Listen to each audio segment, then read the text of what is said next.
Ay, ay, ay, ay, ay, ay, ay,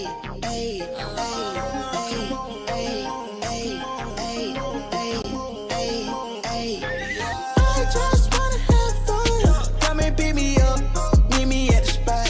Up all night till the sunrise. Pop back cool, get ready for the ride. Don't it feel good? Don't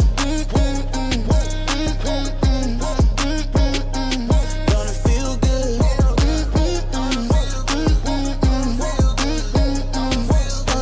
Holy moly, guacamole in my pockets. What a blessing. Got it on me, I got options. Real stepper, check the shoes, get it poppin'. Eating good, feeling good. Where my hopping done at? Put it on a plate with some lemonade. That's the way we did it in the old days. Back then, mama said, get up, walk up, play. But you better not come home like it's street life. We was young, racing street life. Carefree was the best time. Fast forward daydreaming about the next time. When it's gonna happen again, cause I just wanna have fun. Come and pick me up, meet me at the spot. Up all night till the sunrise. Pop back cool, get ready for the ride. Don't it feel good? Don't it feel good?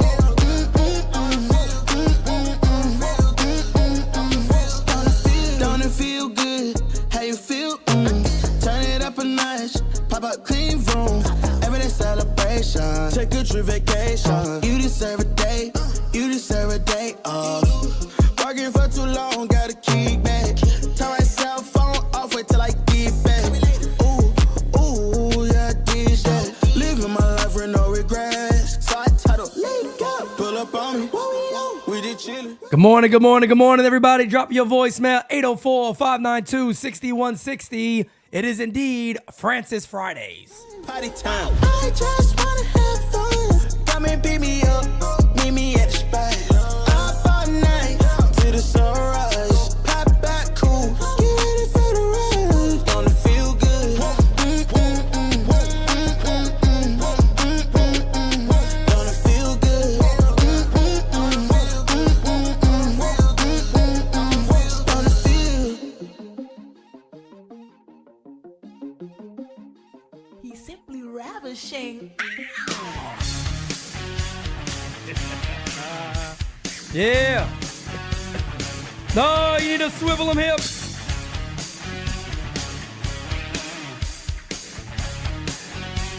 Oh, ladies and gentlemen. All you need to do is go out there and swivel them hips. Oh, yeah. You know you're feeling simply ravishing, damn it. Tell yourself how you feeling, baby. Look at yourself and say, you are simply ravishing.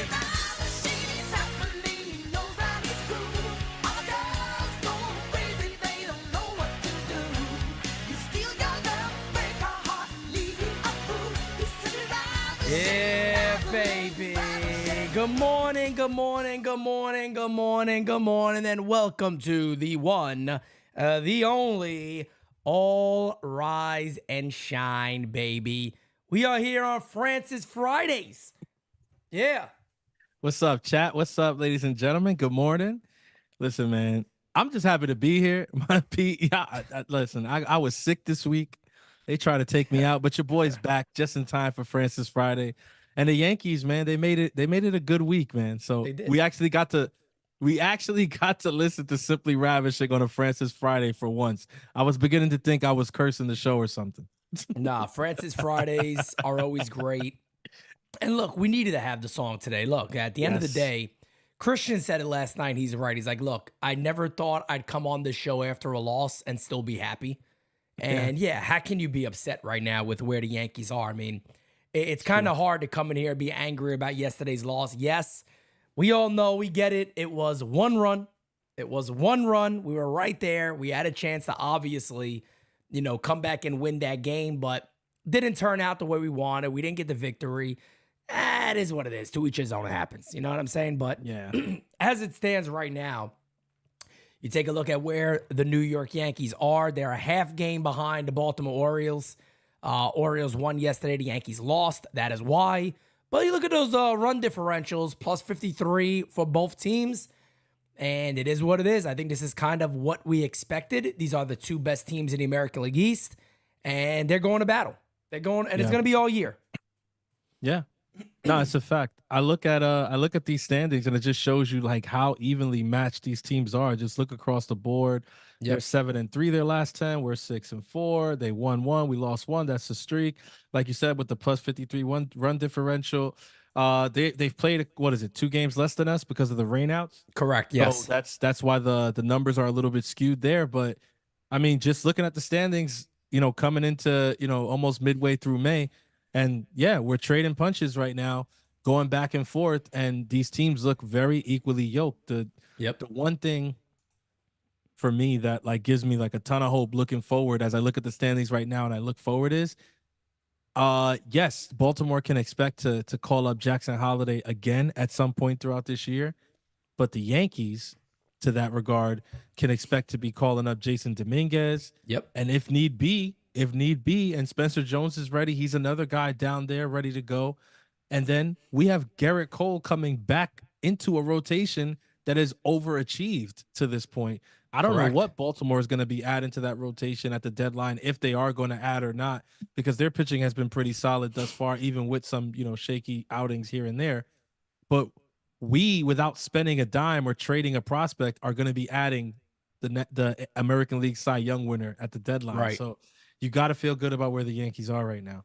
Yeah, no doubt about it. And, I think, excuse me, my goodness, I got all this glow. They're trying to prevent me from doing all rise the right way, baby. All right.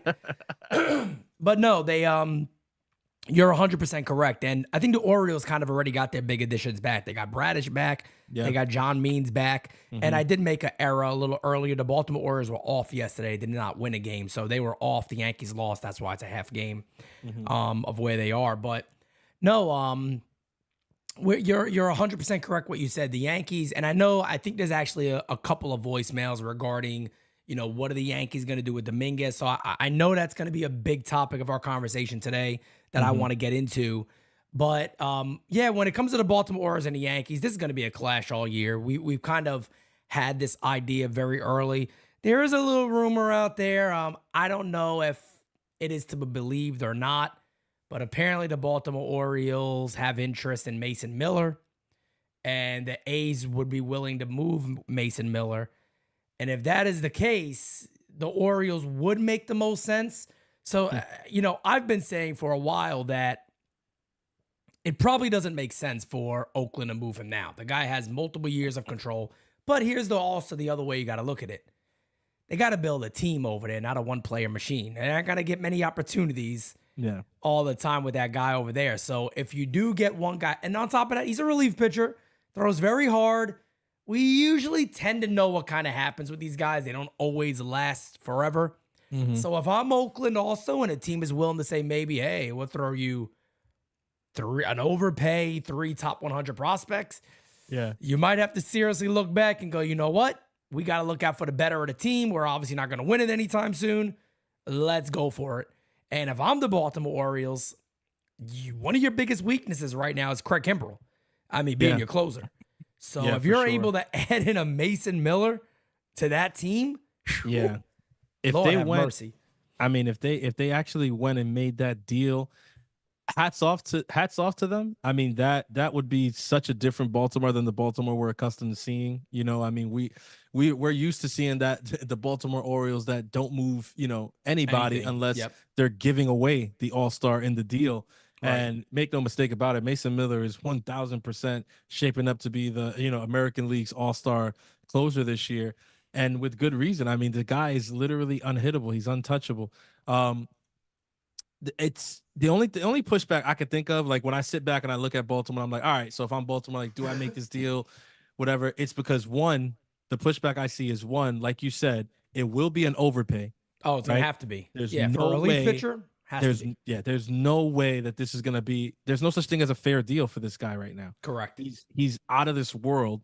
He's throwing 103, like he's going medieval on freaking. He's striking the best batters out best when hitters 3 in pitches, the world. like it's nothing. Yeah, it's ridiculous, bro. When Juan Soto struggles with a guy, the rest of the league is on notice. Okay? Yes, exactly. That's like whether people admit it or not. I'm telling you, you ask a couple rival GMs, they'll tell you. We like to see what a guy looks like against Juan Soto. Because if Soto's having trouble picking up and whatever, that means that this guy's really fucking nasty. Yeah, I don't want to put Soto on blast like that and just be like, well, you saw what he did to Soto. So I was like, he's striking batters out on 3 pitches. And, I don't want to put him on blast like that, but I feel you. I had to I feel you. But it would be an overpay. 100%. And you got to think if you're the Orioles, right? Like, all right, do we go out and overpay for Mason Miller, or do we see if there's a cheaper option, more that we can get for a lot less, especially knowing that we're supposed to have Batista come back next year, right? So I mean, and we still got Cano, I think, in the fold. So it's like, correct. They're not like in a bad position for years to come. They're in a bad position as of right now. If they go into the deadline and say the one thing that we want to get is a closer, and Mason Miller's the only thing available, then I get it. But it's like for them to go from the offseason to the deadline and make back-to-back blockbuster trades like that. I mean, yeah, these are not your parents' Orioles. No, definitely not. And they got that new ownership, and this team is they'll do everything they can to kind of show that they are the best team in American League, and yeah, rightfully so they should, as the Yankees should. So we're definitely going to get into that. I want to hold it off to we get a couple of voicemails, but we do have a lot of voicemails locked in already. But I do want to talk a little bit about one guy on the New York Yankees that is absolutely warming up at the right time. That is, of course, Aaron Judge.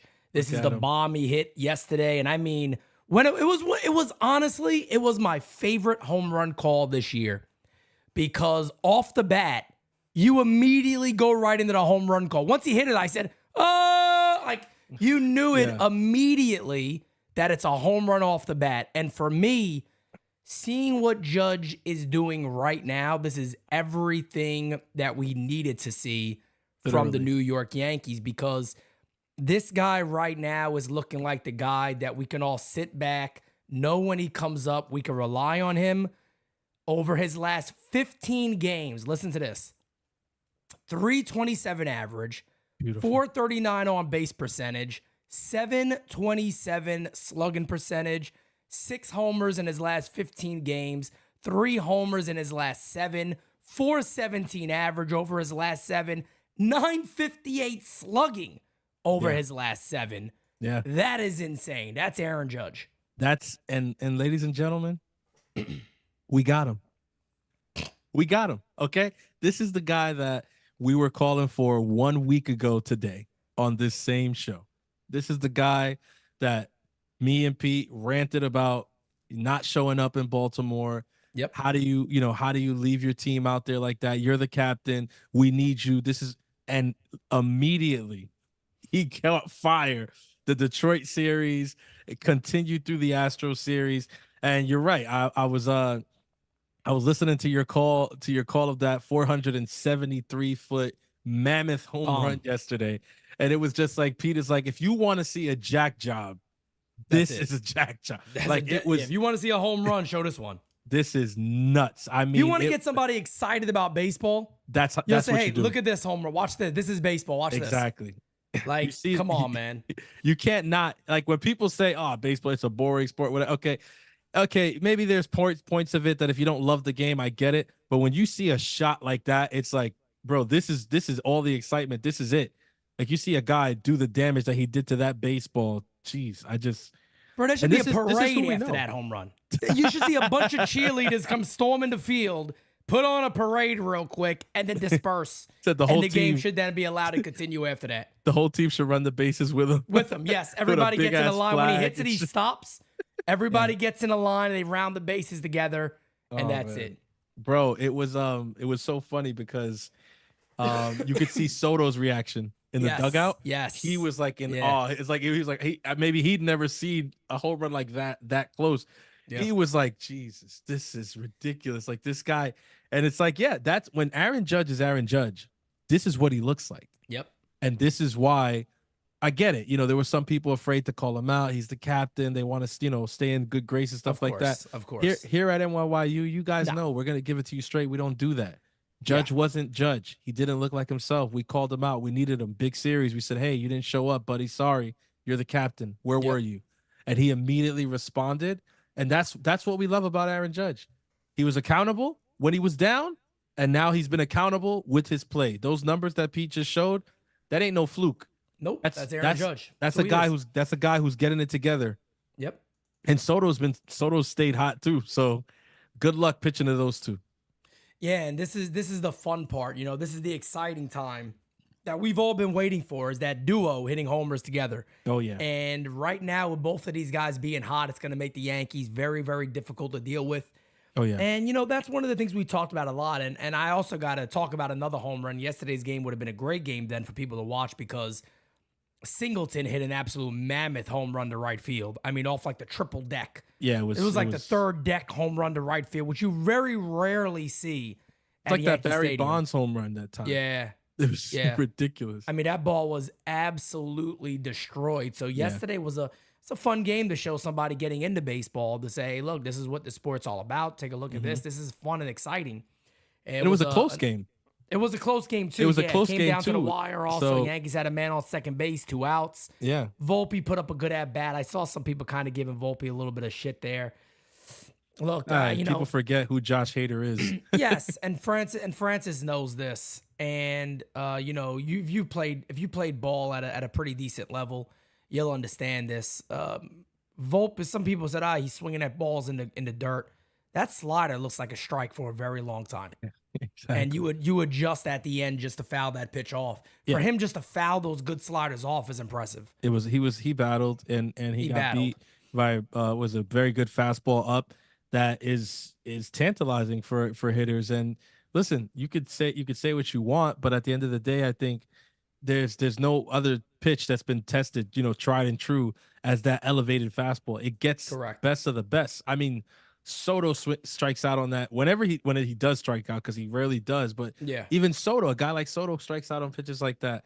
And I think guys forget, because Hader has had such a rough start to the season, why the Astros paid him in the first place. Like, correct. Yep. When he's on, that's what he looks like. That's what I was saying yesterday. I'm like, all right, I understand. I see where his ERA is. I get it. But let's also not forget how good this guy actually is. So, I get it. I understand it. We all want to win. We all want to get the victories, but it's not a bum coming into the game. Yes, his ERA may be down. He might be struggling. But look, anytime he's on, he's going to be very difficult. And there might have been extra motivation there, given what happened in Houston to start the season. Yep. All right, I think we started his season with a blown save. I think we did.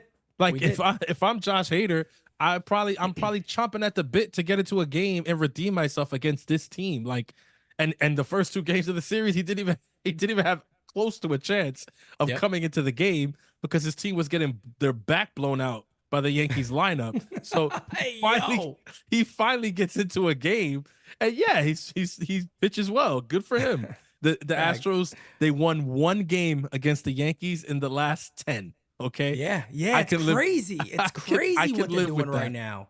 It's I mean, crazy. You talk about ownership. Let me ask you a question about Houston real quick. Mm-hmm. That does not feel like the same club that we're used to seeing. Like, at all. They were bringing people in this game. I'm watching that pitch. I'm like, who the frig are these guys? Like, did they just have like some tryout in Houston of random people on the street? I'm like, who are these people coming into this game? There's been points in the season for the Houston Astros where they've had, arguably an all-star caliber rotation on the IL. It's crazy. It's crazy what they've gone through in that rotation, what they're going through. I mean, and they're calling kids up, trying to give kids a shot because they're desperate, and it's not working. I mean, the kid who pitched the second game against us is one of their prospects, pretty highly touted. But a lot of fans on Houston will tell you they're starting to feel like, oh, he got called up earlier. They're pushing him. He's not ready because he's coming up and he's getting shellacked by the better lineup. So, yep. I mean, Yeah, no, you're right. It doesn't feel like the same Houston, even though you Not at look all. out there and in their lineup, it's crazy because like Alvarez is still there, Tucker's still there, Yep. Tuve's still there, Altuve, Bregman's yep. still there. It's Bregman's like, doing terrible. We're sitting here talking about Gleyber Torres. yeah, no, They're both in the Bregman, same boat. it's crazy. They're going to be free agents, and they are. I mean, look, Bregman's probably doing worse than Gleyber, to be honest, which is pretty hard to say. Bregman's in like 196 or 195. No, Bregman's been worse than Gleyber. He's That's been worse wild. than Gleyber. Let me ask you a fun question. And you know where I'm going to go. This is, by the way, disclaimer, this is not going to happen. Okay? This is not going to happen because it just doesn't make sense on the Astros side. Mm-hmm. The Astros were to approach you around a deadline. Both of these guys are still struggling. Mm-hmm. And they said Gleyber for Bregman straight up. 1 for 1. 1 for 1. Struggler for a struggler. Struggling for a struggler. Listen, I tell you right now, I tell you this, I do it in 2 seconds. I don't even think about it. I tell you this. I don't even think about it, Pete. See, the only reason why I joke about this because I don't think it could happen. Exactly. Because where is Gleyber going to play over there? Exactly. They're not going to DH Gleyber because No. they got guys like Singleton who, I mean, look at him. And then Alvarez, you don't want to put that guy in the outfield more than you have don't want to leave him out there too much. So they really don't have a spot for Gleyber. I mean, they're not going to put Gleyber at shortstop. They saw what that looked like. And Yeah. Pena is pretty serviceable, for what he is there. So you're right. It doesn't make any sense for them, but it is something fun to think about. 2 guys in their walk year, both struggling. And you probably look at it and say, yeah, I mean, what about a change of scenery for these guys down the stretch? Yeah, and it who doesn't knows, mean maybe, we're re-signing. We're probably not going to Yeah. re-sign either one of them. And, who knows? Maybe Maybe Houston it wakes them up. It's funny you bring it up though, right? Because I feel like a couple months from now, we could, when we have our deadline special, we could be covering 24 hours. Houston making that exact deal with another team. Very possible, yeah. Like I don't think it's going to possible. be us, but there's other guys out there on expiring contracts. Like maybe that's And the you deal know, to be that Houston honest, makes. I'll say this. Mhm. We're sitting here saying maybe it's for, Gleyber Torres. But I'll tell you this right now. That's a Brian Cashman move. Yeah, That's a Brian Cashman move. Yeah. Buy low on somebody that's in his walk year. You don't got to worry about possibly re-signing them. yeah. That would not shock me. And I know people are probably going, with the Astros do that?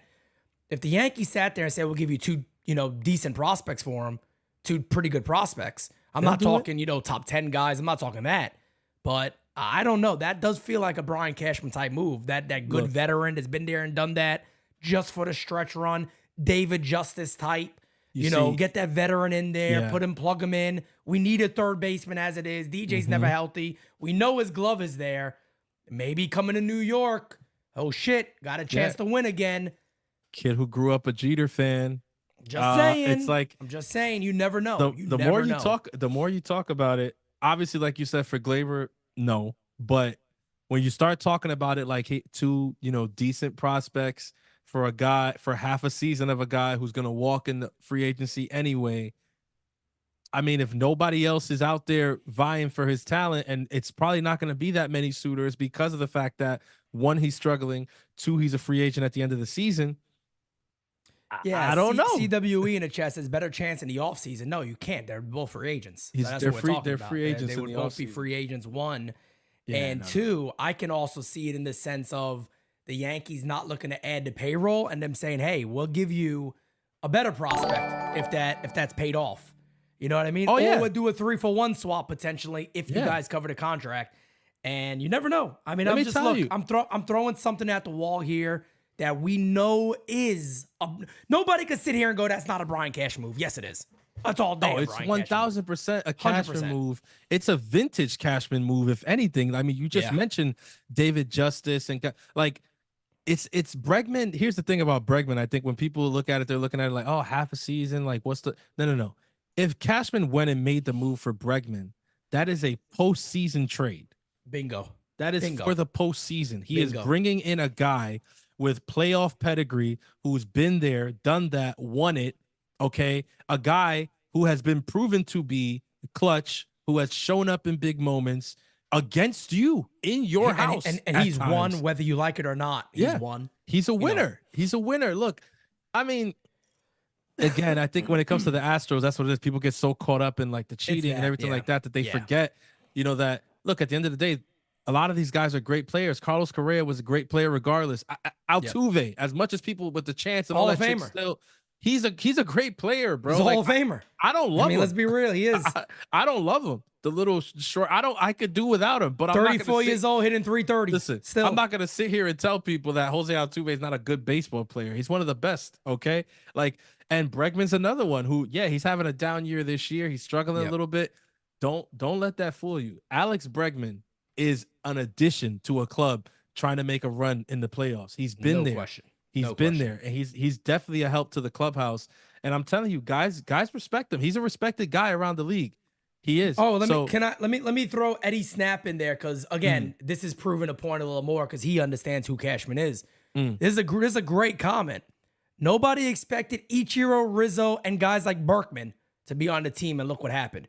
It's true. Exactly. That's why I'm saying Bregman actually really fits a Brian Cashman type deal that comes out of nowhere. So especially if it doesn't cost anything, Pete.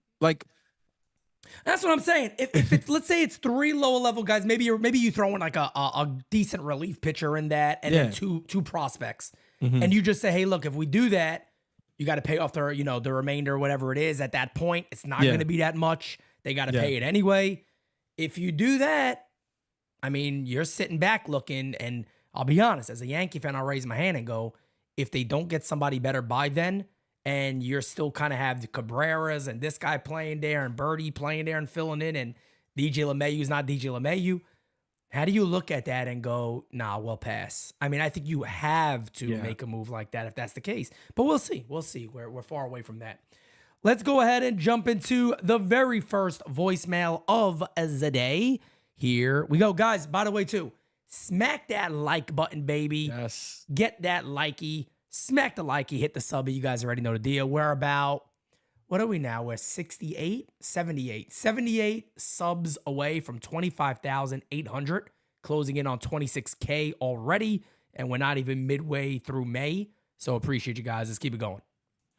Hey, this is Joey from the Bronxy, and I got a question for you. What if the time comes when Jason Dominguez is ready to go, but Stanton is still hitting those Stantonian blasts just frequently enough for him to be interesting to the Yankees? And Verdugo is the second best player on the whole fucking team after Soto. Where do we fit him in? We keep saying this is a good problem to have. This is a good problem to have. But what happens when the problem is here? And it's a good problem to have. Please, I know you're going to say this, but please don't tell me that the likes of Jason Dominguez and Spencer Jones have to go back to the minors and they have to prove themselves by hitting 1 million home runs and dashing between the bases in less than 2 seconds and jumping up and catching balls 3 fucking rows into the fucking third deck and fly back out in the field while we have an ass like Gleyber Torres. Just willy-nilly on this team. Not having to prove shit. Like one of your callers keeps saying. The guy, when he runs, he's an ass. The moment he wakes up, he's an ass. I mean, the guy can't even have fucking dinner without being ass. And he's just prancing around while those other two have to languish in the minors with all that talent. Does that strike you as fair? Life isn't fair, baseball isn't fair, but still, this is absurd. What the hell are we going to do if it comes to that? Please, let me know. I'm dying to know. All right, take it easy. Talk to you later. It's my guy. That's Joey from the Bronxy. That's my guy right there. But Joey, you're not gonna like what I have to say regarding that. One, let me just get this one. Let me get this one out the way really quickly. It has nothing to do with Gleyber Torres. One, they're not infielders, and that has nothing to do with Gleyber Torres. And I get where you're coming from. I understand where you're coming from. Of course. But let me say this to you real quick. They do have to prove themselves in the minor leagues first. That's not a knock on Jason Dominguez. Jason Dominguez got to come back and show he's healthy. And one, yeah, I get it. He had 8 games in the majors. He looked really good. I'm a huge Jason Dominguez fan. I'm a bigger fan of him than I am of Spencer Jones. Jason Dominguez, to me, is a mainstay in the Yankees lineup roster, hopefully for years and years and years and years to come. But you can't simply say once he's healthy, he's back in the lineup. He has to prove himself. He has to show in the minor leagues that I can play, I can hit. He has to force the issue because the issue is not going to be forced if he goes to Double-A and he's hitting 205. Exactly. If he goes to Double-A, and by the way, like you also said, Spencer Jones this, Spencer Jones that. Well, if he's doing what Spencer Jones is doing right now in Double-A, he ain't going to get called up. So when everybody was going, oh my God, Spencer Jones should make the team out of spring training, Pete, you hate him because you're putting him in trades. And what did I tell everybody? I don't hate him, but I don't care about spring training. I need to see it in Double-A.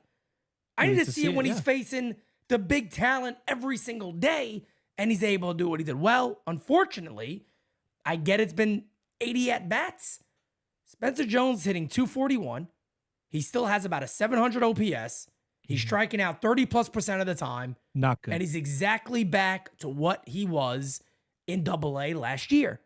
The beginning of Double-A when he struggled a lot. So again, does that mean Spencer Jones is going to be ass all year? No. Jason Dominguez struggled last year to begin the year, and he made it to the majors by the end of the season. So all I'm saying is, Joey, I get it.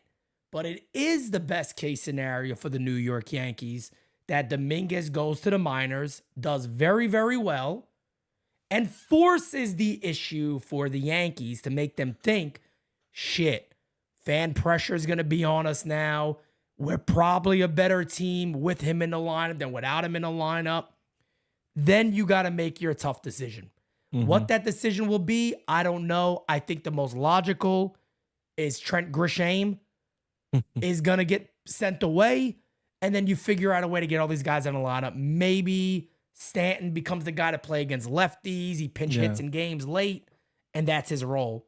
But I don't know. But I do think, you know, it sounds cliche, but it is best case scenario if they are all performing well. I definitely I hear where Joey's coming from. I think at the end of the day, what we're saying is, bro, Jason Dominguez is coming off an injury, right? Like I love Dominguez. Like he's top 5 for me. Like literally top 5 favorite players on the Yankees right now. Dominguez is in it for me, right? Not because I'm not saying he's one of the top 5 players skill wise. He's one of my top 5 favorites. So I want to see this guy up here. I just like the way he goes about his business. He does not seem to be phased at all by Major League Baseball. It's like he doesn't care. He might as well be playing on a sand lot in DR because he does not care. It's no difference to him. Doesn't make any difference to him. And I love guys like that because those are the guys that come up in the playoffs, in World Series, and they eat people alive because the moment just doesn't get too big for them. It's just like, oh, well, if you throw a bad pitch, I'm going to park it 30 rows into the seats. I don't care. Like, so I love him. I want to see him here too. The thing is, let's call a spade a spade. He's coming off injury. We don't know what he's going to look like. We don't know what his timing is going to look like. Case in point, Aaron Judge. Okay, Aaron Judge was dealing with mid-spring beat up or whatever, you know, whatever term Boone coined for it this year. And look at how long it took Judge to get going and finally start looking like Aaron Judge again. We don't know how long it's going to take Jason to start looking like the Jason we saw last, September. We don't know how long that's going to take, and we can't have him doing that up here with the big league club. That's going to have to happen in Double-A. I'm 100% with Pete. If he goes to Double-A, struggles in the beginning, I'm not going to be surprised.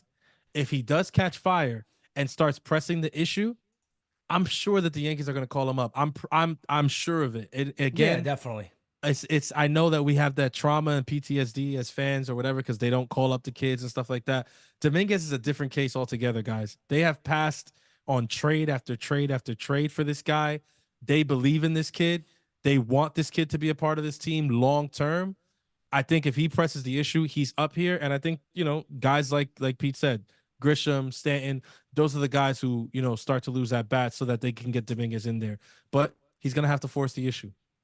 Yeah, no doubt about it. And it's all valid points across the board, but I think it really is as simple as that. He has to go perform in the minor leagues. It's Yep. that simple. Yeah. And let's also remember this is a very young player. This is a guy that the Yankees are probably going to want to see him throwing in the outfield, making full-on throws, unleashing the ball. And you know how the Yankees are? They got, and again, I'm not going to just say the Yankees. These are all major league clubs. They're going to check all the metrics. They're going to compare it to before. They're going to say, is the arm the same? Is it different? Good thing for Dominguez is he's a young kid. One, he's going to heal a little better, hopefully. The recovery time shouldn't be absolutely insane. And here's the other thing we got to remember too. As the season goes on, guys could get beat up. You could see some IL stints. A lot could happen in baseball. And here's how it typically works. Francis, you notice, everybody in the chat, you guys notice, it tends to work itself out. Yeah. You know what I mean? That's how it goes. It does tend to just somehow, Yeah. we're sitting back going, remember when we were talking about how they're going to make this work? What they were going to do. And then it's just like bada bing, bada boom. It's there. Sense it's good made. to go. Yeah. It's that simple. So this is not some uncommon, crazy thing to worry about as a fan. We should... Yeah. And as Scotto says, Stanton clogs up a lot. He does. I mean, hopefully he continues to perform to a decent clip, but it's not untrue. It is true. Yeah. Stanton clogs a DH spot because the Yankees could do a shit ton with that. Yeah. Soto, Judge, these guys can get off their feet a lot more and rest up a bit, and the Yankees can have the younger guys out there playing the outfield. So it's not wrong at all. And look, I'll tell everybody something else too, and I know people may be sitting there going, no way in hell. Alex Verdugo could make a big enough mark that this team may consider keeping him long term. Now, I know that's something everybody continues to look at and goes, no, Pete, there's no way. But here's what's getting in your way. Here's what's getting in your way. You are believing, and this is not a bad thing, you're believing far too much in all the prospects panning out. Exactly. You're believing already that Spencer Jones will pan out. Not knocking Dominguez. I love him. He's proved it a little bit. Yeah. But you're believing that everything's going to go right for him too. So the one thing the Yankees could then sit back and go, Verdugo changed the clubhouse. He's fit in New York, which is not always easy. And he's performed. Just saying, I don't know. Very much so, he may consider staying here. I'm glad all you I'm brought saying it up. is you never know. That's all. I'm not saying it's going to happen. You just never know. I'm glad you brought it up because it's been on my mind probably the last 2 weeks. And I haven't even dared to tweet it because I already know the shitstorm that's going to follow. But it's like, bro, just look at the articles that are coming out. Look at the interviews that are coming out from Yes Network. Marakovitz did a thing the other day where he was talking about, like baseball. I'm having fun again. I'm having fun. I found the fun here. Yep. You know, I don't know if people realize how much the Yankees loved that soundbite, but the Yankees and how much they needed that soundbite. The Yankees have been known as the no fun organization for how long? It's been forever. Ages. And this guy who's known around the league to be a fun-loving, loose, guy, he comes in, whatever. They're like, when he got traded here, what did everybody say? That's never gonna work. He couldn't do it in Boston. He got benched in Boston for acting stupid over there. He's gonna come to the Yankees and make it work. The uptight Yankees with the beard and the shaving rule, and he's gonna want to play there. He's gonna have fun there. Eat your words. He's having the most fun he's had in his career. Those are his words, not mine. As a Yankee, wearing pinstripes, no beard. The Yankees, they bent a little bit. They let him wear the chains or whatever. Yep. But it's not only that the Yankees have been good for him. He's been good for the Yankees. 100%. And 100%. So listen, bro, we're spitballing here. Who knows? All season is so far away. But bro, it wouldn't shock me in the slightest. It wouldn't shock me in the least if they made a formidable offer to Alex Verdugo and say, hey, you know what? We do want you to be in the fold long term. He's not even old either. That's the thing. He's a young kid. Not. That's what I'm saying. Yeah. He fits what we're doing. And mind you, here's the other thing too that we got to remember. It's guys that can play here aren't as common as we think. Facts. You can go through the list, guys. We all know it. We all know the last couple of years. And that's one thing, too. And I don't want to go down another rabbit hole, but Verdugo's proven it's worked. It's a good move. He's proven I can play here.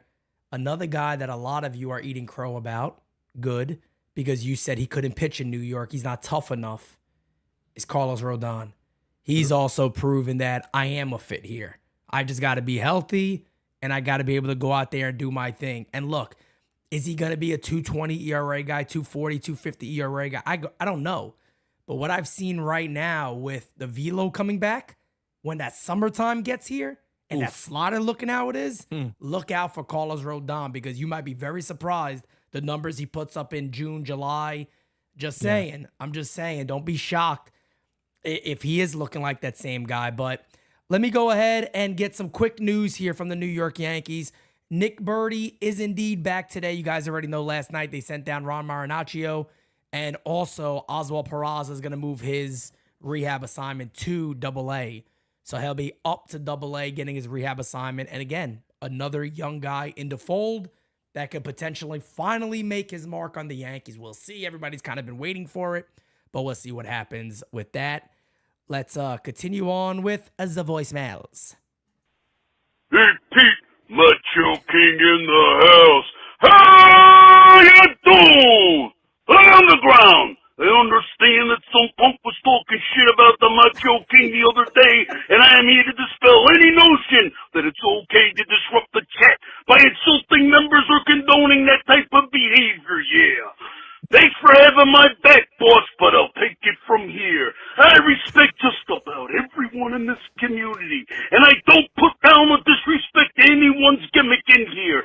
Randy Macho Man Savage, may he rest in peace, was one of the all-time greats, and the good Lord above blessed me with a voice to sound like him.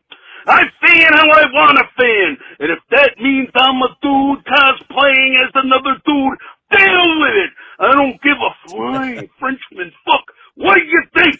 I don't just talk the talk. I walked into Yankee Stadium on April 20th, and I'll be there again on September 14th. If any trolls have a problem, you can say it to my face, or go back to stroking your keyboard and shut the hell up.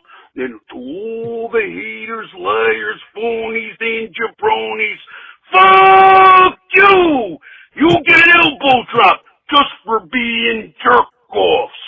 Oh, yeah! Macho! Wow. How do you say about that? I mean, listen, man. That was fucking... I love him. I love him. Wow. Amazing. Wow. Amazing. What do you can't? There's nothing you can say about that. That is unfriggin' believable. This dude delivers, man. This dude delivers every time. He's the man.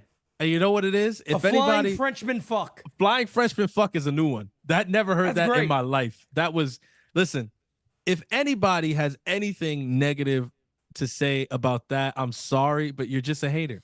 This dude, Macho King, the reason that he's so great for this community is that all the man does is spread positivity. That's it. That's all he does. It's all fun. Let me tell you something about Macho King. And he knows, we talk privately every now and then, but Macho King showed up and everybody in this community flocked to him. You know why? Because what he just said.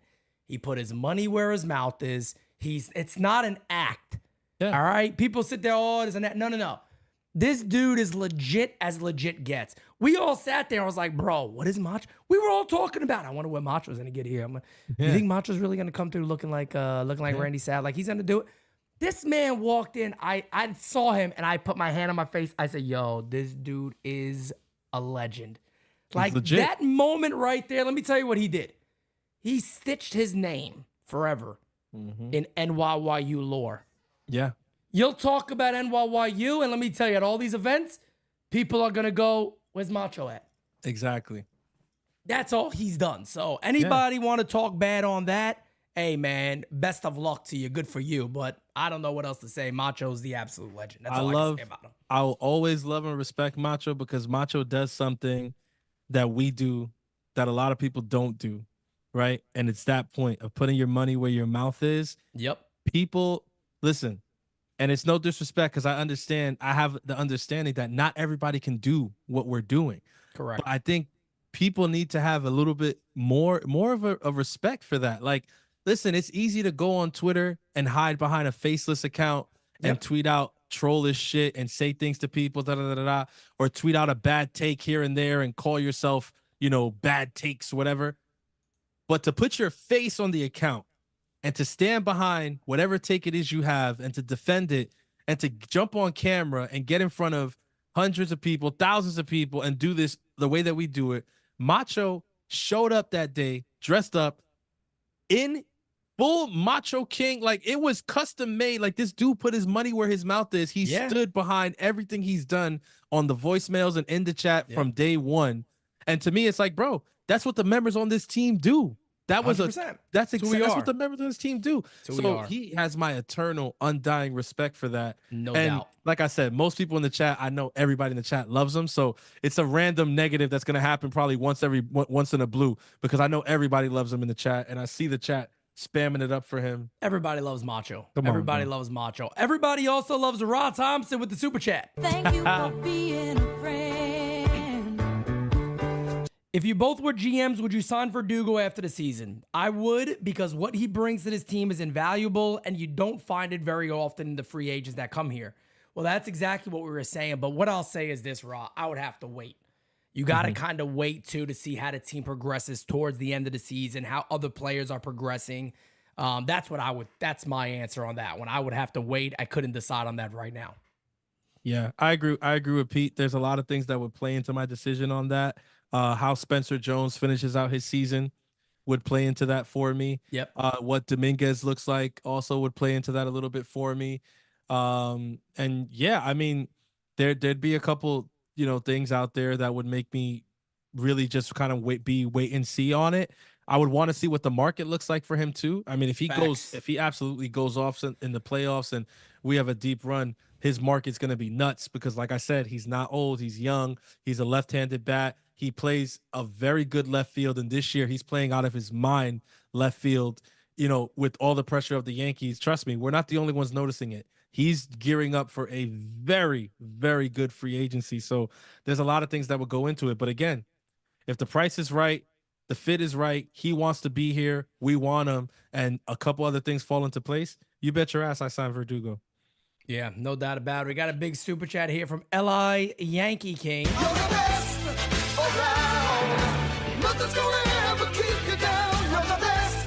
To play devil's advocate for the Yankees is Hal. Hal is a businessman more than his father. He's going to look at the luxury tax and see big contracts and go, I can't keep everyone. I had to keep payroll down to build with Judge and Soto.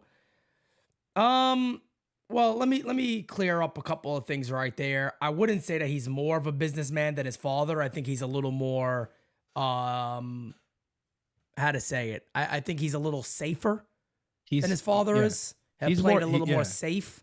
He's a different kind of businessman. He's a different kind of businessman. No, George, I would never say that he's a better businessman than his father is. He's in the position he is because how good of a businessman his father was. Do people forget how much he bought the Yankees for? Yeah, he bought the Yankees for barely nothing, and look at what they're worth now. So you talk about somebody making a business move that made generational wealth forever and ever and ever.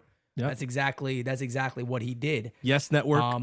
Yes, network and all that. I mean, this is all George. I mean, the new stadium, whether you like it or not, whether you agree with it or not, that is his house. That is the house. At the time the doors opened, it was the most modern stadium in all of baseball. Yes, you see his face on the whole wall back there for a reason. That is his house. That was his last thing, the last legacy. I want to leave.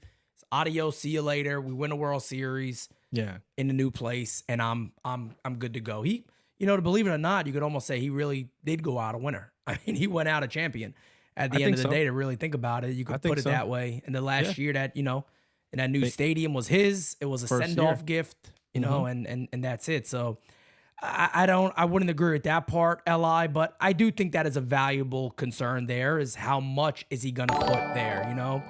How many big contracts will he go with? What is Soto gonna sign for? You still got people out there talk about all the Mets are going to give $800 million and this and that. Not like the New York Mets have, You know, they talk about Cohen. I don't want to go down this again, but I don't see what Cohen has done to sit back and go, oh my God, he's going to go ahead and give $1 billion to this guy. You know, I don't know, but It's not to just answer about your money. question, we'll see. I don't know. And I don't think it also is only about money. I think, yeah, I'm not, I don't want to stay on this too long. I will say, piggybacking on the Cohen point, it's never just about money. I don't care what anybody tells you. Money, at the end of the day, operates as a bottom line. A lot of times it comes down to, money being the same in places. But this is what we're talking about. When it comes to guys like Soto, the money's always going to be the same. Case in point, Yamamoto last offseason, the money was relatively the same between the Yankees, Mets, and the Dodgers. He wanted to be a Dodger. He went to the Dodgers. The highest offer actually came from Cohen. Yep. He didn't even give him a call back. Exactly. Didn't even call them back. Exactly. I'm a Dodger. So it's not to shoot at them. It's just real. Like, we got to be realistic here. When a guy wants to be somewhere, they're gonna go where they want to be, and they're gonna use the other teams to get the number where it needs to be. That's it. Soto's dad might disown him if he goes. I'm gonna tell you right now. Look, Soto's dad sharing out Yankee videos. Listen, more than he ever has in his life. We ran into my man at McDonald's right over there.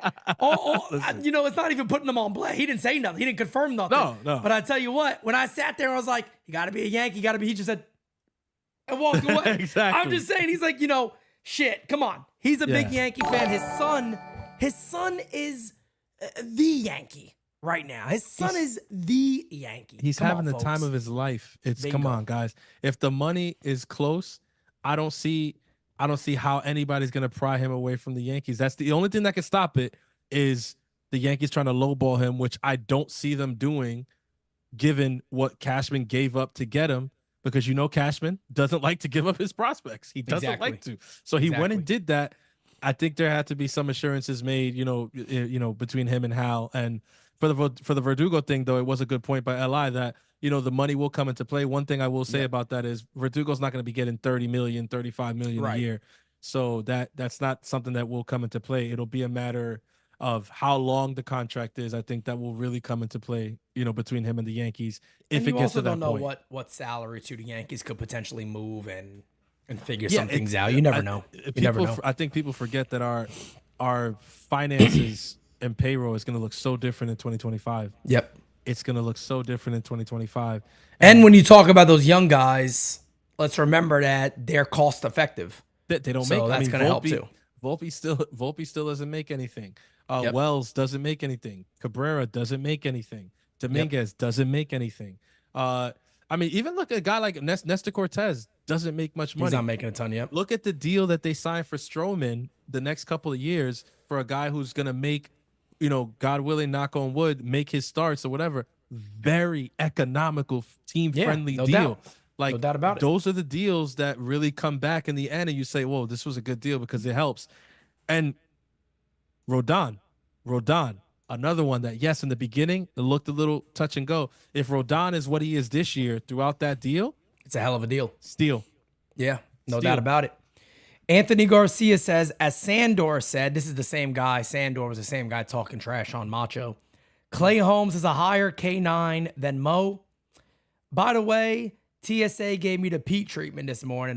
Did they ask you for a private room? That's the big question, because they always ask me. It's like they're taking me on a date. Sir, do you want a private room? Like, what do you want? Like when you're in the strip club and you get the private dance? Yeah, it's like you want to go in the private room? All right, well. Medina says, hey, Pete and Francis, shout out to you guys doing a great job on All Rise and love hearing the both of you spitting facts. NYYU will be heard on 9/14. You better believe it, my guy. You better friggin' believe it. Let's go ahead and get into the next voicemail of the day. Hey, yo. Oh, Joey shit. Bag your donuts. Over E. How we doing? Pete, my guy. Francis, how we doing in the chat, everybody? Much love all. I just want to say what a fucking homestand that was. I know it's a numbers game, but I hate sending Marinaccio down for Birdie. I mean, Birdie's good. I understand. I know it's a numbers game, and I know why they did it. Yeah. But I would have much rather sent Tompkins to the fucking moon, because Ronnie Boy's been doing his thing, and you don't want to fuck him up psychologically.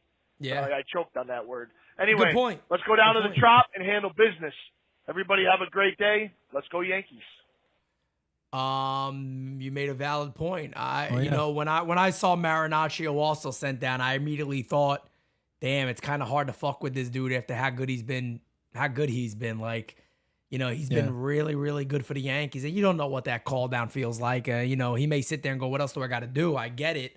And I'm sure they've explained to him, you know, why, the reasoning behind it. Hey, you're going to be back up. Don't worry about it. But it's the options. It's the options. It's the options. Marinaccio has the options. They need the flexibility because they don't have as many guys with options as they have in years past. And, you know, Nacho's one of the guys who has them. So that's what it is. I think, you know, you touched on a really good point, though, as a pitcher, young pitcher who bounced back, because let's be honest, Marinaccio was shitty. I mean, it was bad. very, very bad for a while. He was bad for a while. Yeah. So him finally coming into his own and pitching well for an extended period of time, he had to be like on top of the world. And to get that, you know, call like, hey, buddy, you know, we're going to have to say I mean, even if you know the reasoning behind it, it doesn't feel good. So, you know, I hope, you know, mentally he stays sharp. And when he comes back up, I hope he continues to do what he was doing before he got sent down. Yeah, no doubt about it. And the other thing, too, everybody got to remember, Tommy Kahnle is just about ready. So he's probably maybe one or two more outings away, and then you'll probably see Tompkin go for him, is what they'll do. And a little bit of the pen was used yesterday, so I kind of feel like maybe they feel like a fresh arm coming up. You know, there's multiple factors there when it comes to that move. Let's keep it going, baby. And then I want to talk about one prospect that I'm very, very high on. I'm going to show you guys his numbers. And is definitely someone to keep an eye on because, you know, a lot of the bigger guys get a lot of the recognition. But I do want to talk about one player who is literally just a call away if something goes down. I'll talk about him momentarily, but let's get to the next voicemail. Yeah. Steelio! He's got a book. Neighborhood DJ Steelio with the book calling in again. How you doing? How you doing? AOP, how you doing, man? First things first, I want to say, Ronnie. Oh, shit. Better watch out, boy. Nah, man. That's my boy, man. He's a fucking asshole, but that's my boy, man. They always beef. Other than that, man, the Yankees go 5-1 on this homestand, and then they play 6 games with Tampa Bay and Minnesota? Yep. Tampa Bay, I don't see an issue. Like the Yankees taking 2 out of 3 or maybe even sweeping, who knows. But the Twins, man, that's going to be kind of tricky because just a couple days ago, then they just finished their 12-game win streak, you know? So let's see how that goes. And with the Aaron Judge situation, man, he's not unhealthy. Like, he's not unhealthy. If he could freaking hit a bomb that's 470-plus feet, it's mechanics. But let's see how it goes, man. Anyways, before I go, I want to hit you with a little jokey joke, man. Of course. Roll yourself up in paper and tape yourself in it. That's how you live in the present. Gotta go, please. This guy, man, I tell you. This guy, what do you got? Hey, look, he's got a book. He's got a book. Let me tell you something. Is he supposed to have a book and not use it? Yeah. I mean, come on. That's a waste. They're made for usage. Oh, usage. They're supposed to usage. Usage, okay? Usage all right, rate. Usage. That is today's rate. word. Today's word is usage. Usage. Use it as many times as you can. Huge is usage. Okay. All right. Usage. But no, there is one prospect I want to talk about real quickly. That is Yankees AAA first baseman, TJ Rumfield. Okay. And I want to talk about TJ Rumfield because I got kind of brought on to TJ Rumfield in spring training at the minor league complex from our very own John Brophy. Sir. John Brophy told me immediately he believes the best guy to take over Rizzo is not Ben Rice. It is TJ Rumfield. He also said that he thinks Ben Rice maybe sticks more as a catcher than as a first baseman. But he said he also thought Rumfield is going to break out this year because of the type of player he is. He's kind of putting it all together. And I want to show everybody what he's done so far. Mind you, Here's TJ Rumfield's numbers. I'm not comparing him to anybody, but I'll say this. He's only 1 year older than our top prospect, many people, Spencer Jones. Is our top prospect. Spencer's 22. TJ Rumfield is 23 years old. In 106 at-bats this year, he's hitting .321. But listen to this. A .397 on-base percentage, .859 OPS, 2 home runs, 18 ribbies. You go over, let me go down here. You look at a couple of the other numbers here. 28 Ks and 106 ABs, 13 walks. You look 9 doubles. So this guy is really, really looking like a potential real deal type player. Here's the other caveat to go on top of that. He's also a Gold Glove defender. Yeah. And as Philo just said, Jones is going to be 23 next Tuesday. So again, I'm only using that as a comparison, not just saying talent-wise who has a higher ceiling. I'm not doing that. Spencer Jones has a higher ceiling. But talent-wise, where they stand right now, is they called him up very quickly also from AA. Like 2 weeks into the year to get him up here. Let's get him to the higher level. And he's performed extremely, extremely well. I also got to see him up close in the complex. I think he hit a double in the gap. And he's also a big kid. He's also a big guy, very great, a solid target at first base. And me and Danes talked about this a lot. You can have a very good defensive first baseman, even if he's not a 280 hitter, 290 hitter. If he hits 250 something, 240 something, could pop 20 homers at Yankee Stadium, and is a Gold Glove defender, you take that all day. Hell and he yeah. could draw walks, you take that all Hell damn yeah. day. I mean, all damn day. You put that kind of production into a lineup with, featuring guys like Judge and Soto, and I mean, you expect it to be able to, go up or at least remain consistent. I mean, the issue with the kids is, when they come up, they're kind of targeted in a sense when they don't have the proper protection around them. What I like about where the Yankees are currently is you call up a guy like Rumfield with the team that we have or are projected to have next season and beyond. I think there's enough protection for him in that lineup for him to do really well and be able to maintain what he's showing right now. So like you said, he's one call away, and he's a guy who right now is kind of forcing the issue. That's what we were saying before with the Dominguez conversation. You got to force the issue. Yep. He's playing his way. He's playing his way into the conversation. Yeah, the way you're seeing it right now is, God forbid something happened to Rizzo. I mean, he's probably the guy you're sitting out there going, try to find space for him. Let's get him on. Yeah. Let's get him up here and get him up here. He's already doing it in AAA, and like we know, he could field. So let's get him there. Let's get to the next big point of contention for us this year: the fielding at first base. Of course, yeah. Please, a lot of people out there believe you just throw anybody at first base. Guys, no, you don't. No, you don't. It doesn't work that way. The whole Soto to first base. Take it easy. Take it easy. He's a very good right fielder. Take it easy. Let's get to the next voicemail. Hey, Pete. Johnny Rip from Baltimore. Yo. How you doing? What's up, my guy? How you doing? Anyway, I'm like, Aaron Boone, it's obvious. Why can't you just coach the obvious? I always wonder what some of these things he's thinking, but Anthony Volpe, killing it, batting 6th, 7th, wherever he was. Yeah. Put him first, struggle. Let's leave him up there. Yeah. Come on, Boone. Move him back. Get Verdugo back in the freaking top of the lineup. And then Gleyber Torres. Gleyber Torres, I've never been a Gleyber Torres super fan. I know he's talented, but it seems as if he always costs us a game or 2 games or 3 games with just boneheaded mistakes. I love the grind it out, tough-nosed, hard-nosed infielder who makes the play, gets the runners over, makes the heady play. Gleyber just isn't that guy. I hope we do not extend him. I would love to allow some of these other kids to possibly get an opportunity. I mean, we've won in the past with guys who play that way. Brocious, Knobloch. Even Knobloch had to move once he got in trouble. But still, grind it out, tough guys. I just think Gleyber just coach the obvious, Boone. But anyway, love to hear your thoughts. I'm going to try to make it up in September.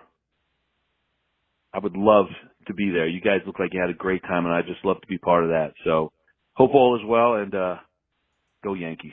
Talk to you soon. Yeah, my guy, no doubt about it, man. We'd love to see all of you. And look, we need to see all of you in September because we have to sell this event out, folks. And right now, you know, we got over 100 already locked in, but we need to have as many people humanly possible show up because, again, I tell you guys this all the time. If there's a way that this community really can help put NYYU on the map, we sell out this event, folks, we're permanently on the map. We're permanently on the map. Oh, yeah. So the best thing that you can do is tell your friends and family about it. Say, hey, look, we're going to this event. You know, it's a great group. It's a great time to go to a ball game. Maybe it's a kid's first time at a game, somebody's first time attending the game. They could really see what it's like. Great seats. Again, I challenge anybody. Go ahead and look the tickets up around the same time.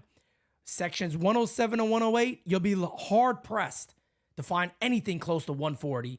You'll see 170, 180, then it bumps up to 220, 240, especially against the Boston Red Sox. I'm not talking about Kansas City. I'm not talking about Oakland. I'm talking about a team like Boston. You make sure you get your tickets. Look at my guy Joe said he's rolling 8 deep on 914. That's what I'm talking about. That's the type of shit I'm talking about. That's the way you do it. We want to have a great time, but Francis, I'm going to leave it up to you to go ahead and wrap up today's show, man. What else do you got to say to the fan base out there? We do got Game Season Live tonight. And again, another quick plug. We got DS. DS. Today's what? What the hell is today? Saturday? Today's Friday. Today's Friday, Saturday, Sunday? Today's Friday? Is that what today is? Today's Friday. So let me break this down for you guys really, really quickly, all right? Friday, today, Game Season Live. You already know post-Game Season Live. Saturday, Game Season Live, post-Game Season Live, Bronx or nothing. Sunday, Game Season Live, post-Game Season Live, designated spitters. Monday, Nights at the Round Table. We're going over the first 40-plus Yankee games. Let's friggin' go. That is a must-watch show. Voicemails are going to be allowed because, again, we got a lot to talk about, but it's not like, oh, my God. We'll have time. And let me tell you something about this group. We'll sit there for, 2 hours. We don't mind. We don't care. They know. They saw the last one. And if they didn't. I mean, by the way, we are going to be sitting here for 24 hours coming up in about 2 months. Listen. So it is what it is. We'll prepare ourselves a little bit with that. But Francis, go ahead, take over. Drop the knowledge for the fan base. Listen, man, you guys already know it's the it's these Yankees, your Yankees, my Yankees, our Yankees are going into Tampa Bay. They're already in Tampa Bay. This is, listen, in the years past, it probably would have been a very, very, very big series to some. And this year, maybe some people are overlooking it. Francis is here to tell you, don't overlook it. These are the Tampa Bay Rays. They may not be playing the same way as in years past, but they are still in our division. And these series matter. These games almost count for 2 when you're playing in your division. Okay, so the Yankees need to go into Tampa, which, let's be honest, the Trop has been kind of a house of horrors for us the last couple of years. So they can't go in there and lay an egg. They need to show up. Tonight, they got Taj Bradley, pitching against them. Young kid. Listen, if the Yankees show up offensively the way they've shown up against Detroit and Houston, shouldn't have a problem solving him. Tampa Bay hasn't had the bullpen that they're used to having in years past. So, we'll see what that looks like once we get past their starters. But listen, the Yanks should, this is a game tonight that the Yankees should win. Tomorrow, it's Zach Little. He's having a little bit of a better season, 3 ERA, but that's another guy who the Yankees should be able to solve. And I know that's becoming a refrain that you guys are used to hearing from me. A guy that the Yankees should be able to solve. Well, that's what you're gonna hear from me when you have the offense that the New York Yankees do. Sunday, Tampa Bay's undecided on who they're throwing on the mound against us, which is fine because we're throwing out Luis Gil, and every time Gil is out there, I'm feeling really good about our chances. So I'm not going to call for the Brooms, but I'm just saying it wouldn't shock me. Yeah, agreed. It wouldn't shock me. Let's go Yankees. Let's go into the Trop and let's beat on the Rays, man. It's time. They're another team that we need to get our get back on. All right. It was nice doing what we did to the Astros. Yep. I want to continue it with the Rays. Yes, indeed-o. No doubt about it. That is the time. And ladies and gentlemen, we are done here with All Rise. But like I told you, we got a packed schedule coming in the next couple of days. Oh, yeah. So until then, guys, we will catch you a little bit later. Peace out, baby. It's heavy. Famous love. Yeah, I gotta keep it trendy on my soul. I'm the most selfish person that I know. Here we go, down the rabbit hole. Got a couple carrots around my neck. Self-respect, when you out of line, you put yourself in check. They don't hear me, they don't hear me though. Cycles going round and round and round like a merry-go. Stand for truth, or fall for any old scenario. That's why I keep my circle smaller than a Cheerio. Cause this the company you keep. Stay woke. Don't get caught sleep. End up sowing what you reap. Know your worth and don't sell cheap. The ghost is inside of me. Can't take it out.